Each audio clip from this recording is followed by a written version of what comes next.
As a man, nobody's gonna come and save you. As a man, nobody's gonna help you. When I hit the mill, printed out that bank statement and I framed it. The reason I'm a master of everything, because I did everything and nothing worked. I was really depressed and really sad. One thing about business is like cards. You're playing cards, like a poker. You can't show your cards. Showing your cards is you can't show your feelings. Would you say in your journey you took the easy route? Man, I took the crackhead route.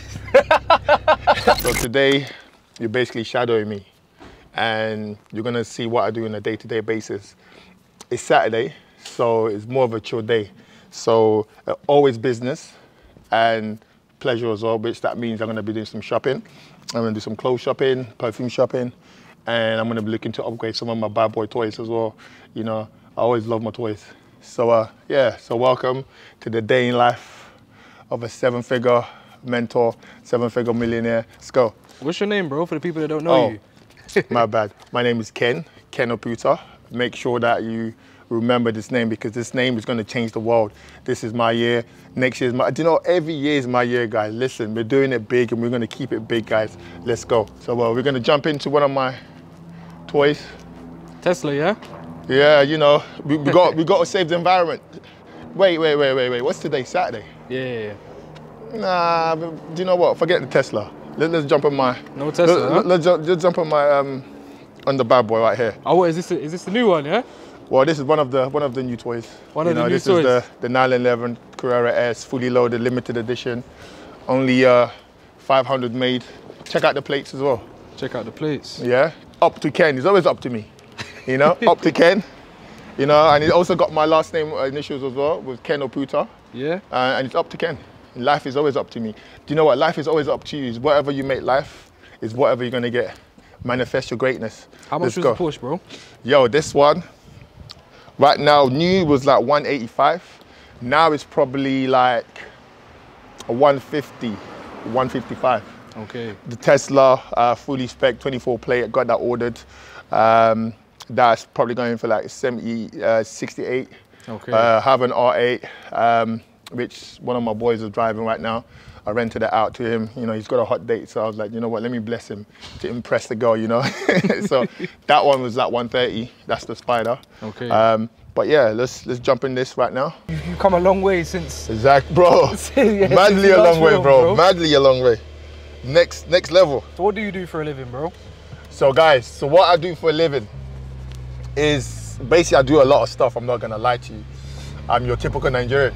So that means I got my hands on everything possible. So at the moment, most of you that probably know me, I own a Strive and Logistic company.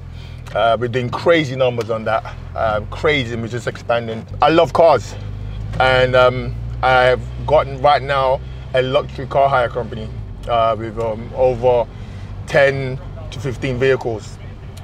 We've got Ferraris, we've got everything. We rent out some of our cars.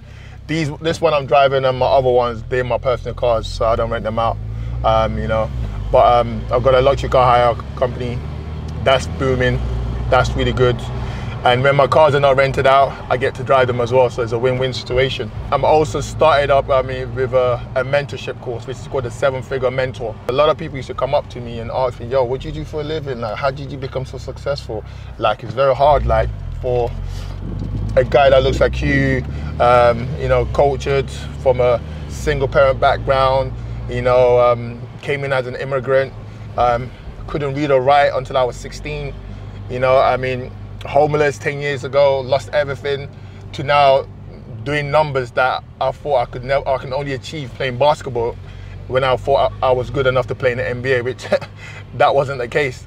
So, you know, I mean, I've got the height, 6'5", but I didn't have the skills. You know, obviously I went to America, lived there, studied, played ball there, but my game wasn't insane enough to make me the NBA money. But guys are making that NBA money now, doing it with my brains, doing it business side. There's no business that is in this world that I do not know how to do or upskill. I've done everything. My first business I had was when I was 19 years old, you know, and I'm not gonna tell my age now, I'm still young, but I'm still young, you know, I have no gray hairs and stuff. I'm still looking like I'm Peter Pan, bro. So like, you know what I'm saying? So I'm always looking young as ever, but guys, come on, man, this life is short.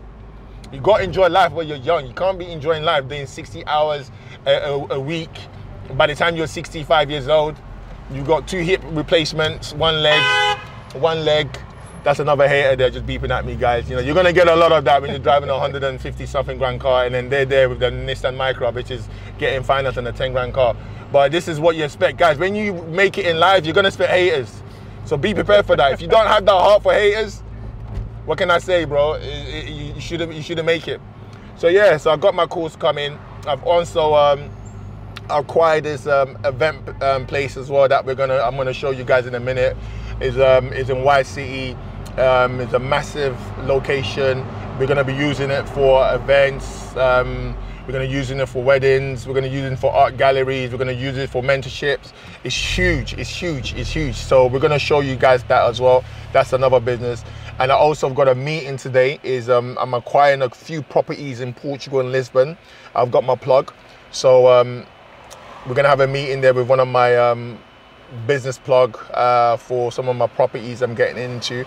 I'm trying to buy 5 or 6 properties in Portugal by the end of this year, and I'm going to turn them into Airbnb. Hopefully some in Lisbon and some in Algarve as well. So yeah, guys, it's a lot of stuff that I'm doing. Open up in our restaurant as well. It's a lot. Watch this space. I'm just looking to just take over this world, really, man. You know, before I die, I want every guy and woman to understand it's Ken. It's up to Ken what it says on my license plates. There's no stopping me, bro. There's no stopping me. So yeah. Serious, bro. So the last time we spoke, you was I think you just reached a mil cash. You was liquid. Yeah, man. Liquid, a mil cash from a logistics company. Yeah. So how did we get to here? How did we get to Porsches and R8s and Ferraris, bro? So how did we get to here? It's called the 3 Ps. Patience, persistence, and perseverance. Okay. That's my slogan. You know, it's like when I hit the mill, which actually I'll show you guys towards the end. I actually printed out that bank statement and I framed it. And I actually got it as a frame, as a landmark. I was like, wow, I did a mill. Now, me making a mill is like I'm going bankrupt. You know what I'm saying? So it's like the upscale of that. Once I hit that mill, I said to myself, you know what? There's no stopping me, man. If I can hit a mill, I can do 5 mil, I can do 10 mil, you know? And what I did is that I invested my money in investments that will bring me more money. So I used the money to go bring me more money. So I was like, imagine this is the money. So I said, listen, use this, go get me more friends. Yeah. So my money ran out. I was like a pimp. They ran out and then they got me more friends and I pimped their friends. And then I started eating off the friend and I made, you know, more investments. Hence what I said with the stuff that I did with the cars. I bought a few cars, you know, the car hire game is very lucrative. So I bought a few cars, rented them out, make money from that. Yeah, some of them cars are on finance and stuff, but the amount of money I make on each car pays off double or triple the finance and brings a lot of money into my account. I updated my vehicles on the logistics. We started adding more constructions elements into it. My team grew more. I've got one of the biggest government contracts at the moment, which I'll show you. One of our clients, you must have heard of them, they're called British Art Foundation. Okay. They've got 732 stores. We are now doing service for 150 stores. That means I've got over 80 vehicles at the moment running around as I'm speaking now, making me money from one of those clients as well. And we've got multiple clients, but I will show you, that clients later on. But yeah, so once I hit that mill, I said, you know what, I could double this, I could triple this, I could quadruple this. So I remember you saying once you hit the mill, you didn't want to spend it. No, I didn't want to spend it. You were scared of going broke again, bro. So how has your mentality changed from then compared to now? Do you spend money now? Obviously, you spend money now. I spend money. Look at your car, bro. Yeah, do you know what? I spend money on the things that can make me money. Okay. But at the same time, I reward myself. It's very important to reward yourself because, like, I reward myself with new cars, updated cars. I bought an AP. I bought a few other stuff, chain jewelries and stuff like that. What AP did you get? I just bought the normal one. It's just a basic one. I think I'm not really into a watch person. Okay. One of my guys that owns a watch shop, and he was like, "Yo, do you wanna buy this on a discount?" I was like, "How much is it?" It was like 40K. I was like, "All right, cool." And I just bought it. I'm not really a big in watch. As you can see, I'm wearing my Apple Watch right now. Yeah. So I'm more into cars and perfumes and shoes. Okay. That's more of my forte. But I always said, you know, every man needs a good watch, at least one good watch, and every man needs at least one good tailored suit. You know, that's one thing that you would need. So I just went off and then just bought that, just to say that I have it. I never really wear it, to be honest with you. But when we get back to the crib, I'll bring it out and I'll show you guys, you know, what model or make it is. So right now we're at the car wash. I always come to this car wash. They're really good. I always tip them as well. They always wash my cars, all my fleets. But they are based in the Kilburn, Cricklewood side, but honestly, they're 10-10. So in terms of what you've invested in, was it primarily businesses or was it property or? I just started now getting into properties. I just basically invested businesses. I updated on my logistic, I expanded it. I basically bought a few other businesses, like a restaurant in Brixton in Atlantic Road called Atlantic Bakeries. Basically what I was doing is that I identified struggling businesses, because they probably had a bad, they had a bad template. They couldn't really, I mean, you know what, having a business and running a business and making a business profitable is two different elements. Anybody can go out now and just create a business. I can create a business now for like £50 on Company House and all of that stuff. But is your business actually making you money? Are you actually dipping into your savings to sustain the business? So what I do is I identify businesses that are struggling and identify the potential that I could bring into these businesses as well. So then I just go ahead, approach the business owner, you know, speak to him, show him my vision on how I see this business rolling, look at his numbers. And if the numbers are, obviously the numbers won't be really that good because he don't know what the hell he's doing. But I know what I could do to that business. Yeah. So I'll give him the numbers that I feel like I could project in the next 6 months or a year. Yeah. And then I'll take a certain percentage of that as well, and I invest in that as well. So I've got a lot of businesses, restaurant, dry cleaners, that I've invested money on, and that are making me money on a monthly, on a weekly, consistent basis. Okay. Yeah. So when you found a struggling business, what are some things that you do to drive revenue, to bring in more customers, to make more money? Well, the branding. Okay. The branding in any business is a big forte. Yeah. You know, and the appearance of the business. For example, the business that I took over, the restaurant in Brixton, it was a Jamaican restaurant, and it looked like Jamaica. It was just like downtown Jamaica. It just look abandoned. You didn't even know if it was a restaurant or a crack house. You don't know what it was. You just thought it was just crackheads in there with a whole bunch of Jamaican patties and jerk chickens and stuff. Mate, it just looked terrible.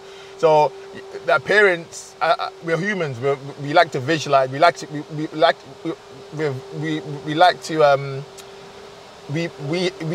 visualize things, and we like to, like, the first interaction is stuff that we see. Do you understand? So if you're walking past a place, you don't know if it's a crackhead or a restaurant, or you don't know what the hell they're selling in there, and you know the shop is dirty, it needs to be painted and blah blah blah, and then all you have is just old yardy ladies and yardy men that come in and sit there for 2 hours and not buy nothing and just chat gibberish, and you don't know what the hell they're saying. Your business is not going to do good. And then the business owner is so passive. He's so like a nice guy. Listen, guys, you can't be nice in this world, right? You can only be nice to a certain extent. You got to be ruthless. You got to be a beast. Anyway, getting back to the story. So, you know, the shop didn't look presentable, you know, so I knew that obviously it needed a whole refurb. My logistics company, we got a construction company, we got a construction side of one of our services. So everything was all in-house, you know, so we came in there, did a whole clean up, renovated everything, made it look good, changed the name, the branding, you know, made it look a bit more modern and a bit more bougie. Yeah. And then, yeah, they're gonna wash it now. Made it look a bit more modern and a bit more bougie. And then the footfall started, people were just curious. And then we put, even though it wasn't a new management, we just put down new management so the people know that it wasn't the kind of same people.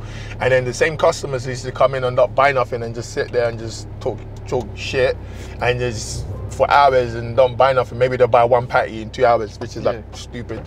So we kind of like limited the time that they'll be in there by taking off the tables. So we made it as a takeaway. Do you understand? Yeah. Because you know you can't really start these loyal customers. The way to do that, nobody's gonna stand in a shop for hours and talking. Yeah. You know, we're not in church. You know, you go to those African churches and your mom will take you and the pastor will never let you sit down. You're just out standing for like 5 or 6 hours doing night visuals and giving offerings. We're not, you know, so nobody's really gonna do that unless you pay them.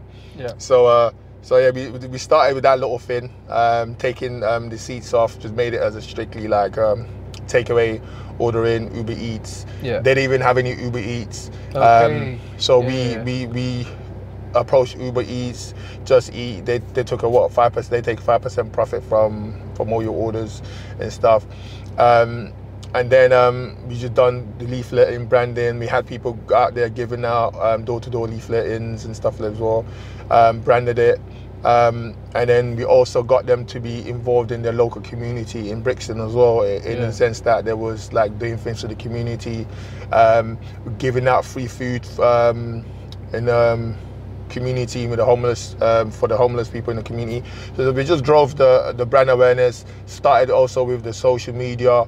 They didn't have any Instagram. They didn't have any like social media presence on that. So you really overhauled their branding. Okay. Definitely. That makes sense. Yeah, it's just branding. Once you get your branding, then you get a name, and you have a good location as well. So don't forget the location. Yeah. So they had a really good location. It was really busy, but people was too scared to even walk in because they didn't know what the hell it was. Yeah. So we made it more friendly, more cultured. So that means it's like diverse. We made it a bit more diverse. So okay, it's for the whites, for the blacks. So you mentioned being ruthless. You said you can't be a nice person. You can't be nice. You can't. Why do you say that? Because you seem nice. Yeah, I'm nice. You seem like a nice guy. I'm nice if you're nice to me, but business sense, I'm a monster. Okay. I'm ruthless. So what does that mean? What does being a monster in business mean? Being a monster means that as a man, nobody's gonna come and save you. As a man, nobody's gonna help you. You know, you have to, whatever you want in life, man or woman. But the reason I'm saying a man is because us men, we are like the provider. Forget what everybody else says. We're expected to man up, suck it in, don't cry, don't complain, and just go do it. You know, women, yeah, they can do that, but women get away with a lot of stuff. I mean, if you see a beautiful lady, likelihood of her having a successful man is very high.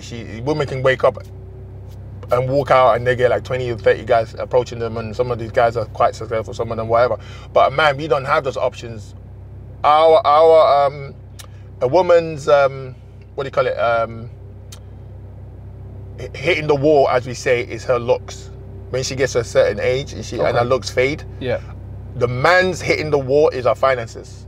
Okay. Do you understand? So if you're in your 30s and your finance is not where it should be, you're not happy, you're depressed, that's telling you that you need to be a beast. You need to wake up every day. Every day we wake up is a war.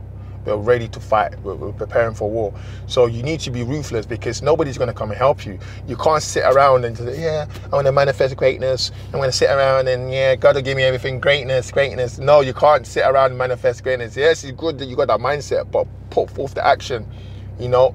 Don't even open them doors. I've never opened a door in my whole life. I normally show the barge doors, and I normally show the barge doors and kick the doors down like a typical African uncle. Like, who is it? Where is it? You know, like I'm demanding this. Like, who is it? Where is it? I'm coming to get it. You know what I'm saying? So you have to be in that mindset, man. You gotta be a beast, and also being a beast means you gotta be mentally strong. Every day is a mental battle.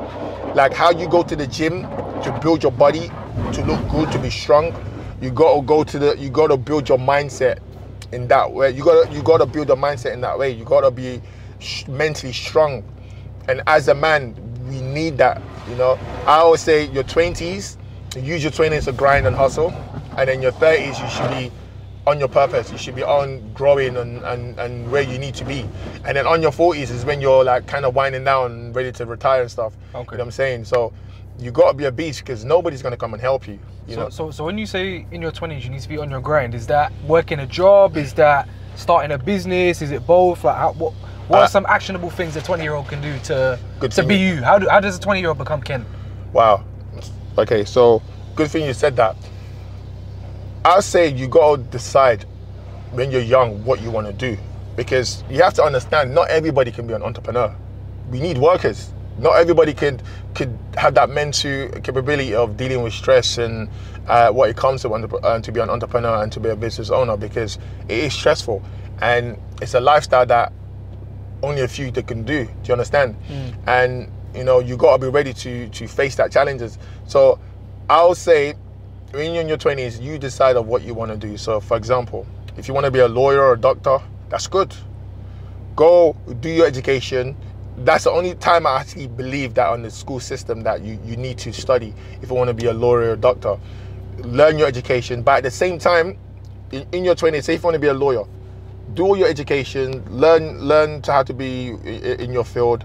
At the same time, also look for other investments as well. So you can be a lawyer, but you can invest on properties in the side, because imagine now you're a lawyer or a doctor, the money that you're making, put that money aside in your 20s or wherever, stack it, use it, buy one property, maybe overseas or in London, buy another property, rent them property out, make the money, have other investment, but you're still at the same time employed and you still got a profession. Do you understand? So maximize your skills. So you're a lawyer or doctor, you're making a good salary. What are you doing with the salary? Don't go out there getting a friggin' mansion, getting a high maintenance girl with BBLs that just want to with BBLs that just want to take you to Harrods and Selfridges all the time and just rinsing your pee or whatever. You know what I'm saying? No, use that. Maintain 90% of your wages. Invest it on properties. Invest it on stuff that can bring you more money as well. But at the same time, you got your profession. So for the other people that want to chase the entrepreneurial life, I'll say start by getting a mentor. You know, this is very important. It's like I didn't have a mentor, so I had like 100 businesses that failed. So that's why now I'm a mentor, because I know what it takes to succeed, because I've tried and error. I've failed so many times. I've been depressed, I've been homeless, I've been suicidal, I've been everything that a man or a human being should never go through or did. You know, I've been through that, you know, so I had to learn the hard way. But I see it as a blessing, because I know I can never be broke again in my whole life. Because I know I can have £10 in my bank account, and then today you catch me on Monday, I have 20 grand. And I'm not talking about going Labrooks and all of that stuff and you know, playing the betting orders and stuff. No, but I know how to survive on nothing and to make something happen. So for a young person, you need a mentor. Okay. Your parents are not going to be a mentor. Like, regardless of how much you love them or whatever, they're not going to be a mentor. You need a mentor. You need to then decide what is it that you like to do that can make you money. You know, and we're in this day and age that online is amazing. Like, we can make money doing things online, and you got so many avenues of how you can do that. So you just need to decide what you can make. Don't be indecisive. Don't try to focus on 4 things. And you know, it's better to be a master of one thing than to be focusing on 4 things and to be not good at everything that you're doing and just everything half-heartedly. So okay, so what are you a master of? I'm everything. so that's a contradiction. So no, because I learned how to you see, I've learned of the reason I'm a master of everything, because I did everything and nothing worked, but I kept on pushing through. Okay. Then everything I've done that never worked, I learned from it, and then I took experience from that. Do you understand? So the experience I've gained from everything not working for me, you know, I then implemented it on other stuff. And what I did is that I did a lot of businesses that failed, a lot of businesses that didn't work, but I learned from my downfall. You know, and when I did find that one thing that did work, everything I've learned, I then focused on all of that after that one thing worked. So I focused on that one thing worked, and I said, wow, okay, so the money I made from that one thing that worked, aka my logistic company, I then used the money to invest in other things that I failed back in the days, but because I already knew why I failed, do you understand? And I've got the capital now to help me and to back me on to the other things. Then I started investing, and then that just built up my portfolio. Okay. So yeah. So would you say in your journey you took the easy route, or would you say you made a job of it? Man, I took the crackhead route. Why is it the crackhead? I took the crackhead route. My journey was like a crackhead. You know when you see a crackhead and you see them just running around like heads of chicken, just bumping into things, walls and stuff. Yo, that was my route. I had no... Listen, first of all, I thought I'd be in the NBA playing with Michael Jordan, you know, dunking on everybody and whatever. Mate, I wasn't that good. You know what I'm saying? So that NBA dream disappeared. And I was saying to myself, why I didn't get picked? Why I'm not in the league? Mate, you're not that good. So what I did is then I came back and I just didn't know what to do. Remember what I was saying to you, man, you need to know what you do. Yeah. All my eggs was on one basket, and one basket was my basketball. Yeah. And I was delusional. I thought I could make it to the league or whatever. I was okay player, but I wasn't no like league kind of a player or whatever. I was okay, I was decent, you know. But yeah, so I then just basically just came back and then just done so many things that I didn't know what to do, and because I had no direction, I had no mentor. My father passed away when I was 5. I've got 6 of us in our family. My mum, you know, she did the best that she can, you know, single parent. You know, she didn't know the best for herself. She had like 2 to 3 jobs. Yeah. So, and all my friends were just council estate friends, you know, and they didn't really like, you know, they didn't even know what they was doing. So I was just running around like a headless chicken. As I said to you, like I was a crackhead, running around and just doing stuff, failing. I was working in a shoe factory, worked in JJB. I don't know if you guys remember JJB. Yeah. I worked in so many different organizations, just living life, working. But I wasn't happy inside because I knew I wanted more. But then I remembered that business is my way forward. So I just focused on that, but I didn't know what business would work. I didn't know nothing about businesses. But the only thing I would say that I had, and this is something that a lot of people don't have, is ambition, and I was determined. My determination was so strong, and it is strong, that regardless of whatever I went through in life, it will never shake. Do you understand? So you need to have that. So that's what kept me going with all these rejections, with all of these, you know, with all this rejection. Okay. Yeah. So would you say you've enjoyed your journey? Not now, because obviously you're I don't want to say you've made it, but you're doing well for yourself now. Yeah. But throughout your whole journey from when you came back from America, would you say it was enjoyable? Was you having fun, or was it? I was having fun of what I could afford to do. Do you understand? Okay. So I made the fun of the little I had. Yeah. But it wasn't fun getting rejected. Like I got rejected with so many businesses. I've got rejected, and you know, I knew the day that I went into a job interview, and the guy that was interviewing me with a job was younger than me. And what job was it? It was some sales job, and he was younger than me. Yeah. And he was just like, and I just felt such of a waste man. I was like, oh my God, like this guy, and I didn't even get the job. He was just telling me about, I didn't even get the job. He was just there, and you know, it was all politics, and it was just a deadbeat commission-based only. How can you not get a commission-based only job? I mean, it sells, it's a madness. And I said to myself, wow, I need to do my own thing, because I don't want to be in my 40s or whatever. Yeah. And then, like for example, COVID happens, and then I can't, and then I got fired from a job, and then at like 40-something years old, you're out there handing out CVs, looking for other jobs. I said I couldn't live that life. Yeah. So I said, you know what, I'm gonna be an entrepreneur. I'm gonna have my own stuff, whether it kills me or not. This is something I'm gonna do.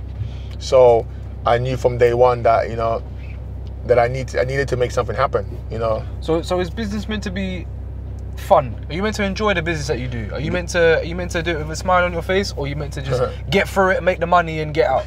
Do you know what? That's a good question, you know. I'll say